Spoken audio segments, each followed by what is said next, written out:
Hi friends, அஸ்ஸலாமு அலைக்கும். இன்றைக்கி தேர்ட் டே ரமதானுக்கு நான் என்னெல்லாம் பண்ணேன் அப்படின்னா இன்ஸ்டண்ட்டாக பண்ணக்கூடிய இந்த பஜ்ஜி போண்டா மிக்ஸை வச்சு வெங்காயம் ஆட் பண்ணி ஒரு வெங்காய பக்கோடா மாதிரி, வெங்காய பஜ்ஜின்னு கூட சொல்லலாம். எப்படி எடுத்துக்கிட்டாலும் பரவாயில்ல, வெங்காய பக்கோடா மாதிரி பண்ணிக்கிட்டேன். ரொம்பவே இன்ஸ்டண்ட்டாக உடனே பண்ணிடலாம். ஸோ அதுதான் இன்றைக்கி நான் நோன்புக்கு ப்ரிப்பேர் பண்ணிக்கிட்டேன். எனக்கு எப்படின்னா, எப்போவுமே ஒவ்வொரு இஃப்தாருக்கும் நானாக ஏதாவது பண்ணணும் அப்படிங்கிற ஒரு ஆசை எனக்கு எப்போவுமே இருக்கும். அதில் எனக்கு ரொம்பவே இன்ட்ரெஸ்ட்டும் இருக்குது. சமையலுங்கிறதுல எனக்கு ரொம்பவே இன்ட்ரெஸ்ட்டும் இருக்கும். ஸோ அதனால் இன்றைக்கி நான் இதை பண்ணியிருந்தேன். வடை எப்பவும் போல் யூஸ்வலாக கடையில் வாங்கியிருந்தேன். அதுக்கப்புறம் டேங்கு கலந்துக்கிட்டேன். இன்றைக்கி டேங் கலந்துக்கிட்டேன்.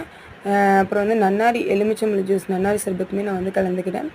ஸோ அதுவுமே இன்றைக்கி 2 வகையான ஜூஸ் பண்ணிக்கிட்டேன். இவ்வளோ தான் இன்றைக்கியான இஃப்தார் மெனு. சிம்பிள் தான். Okay friends, bye. Thanks for வாட்சிங்.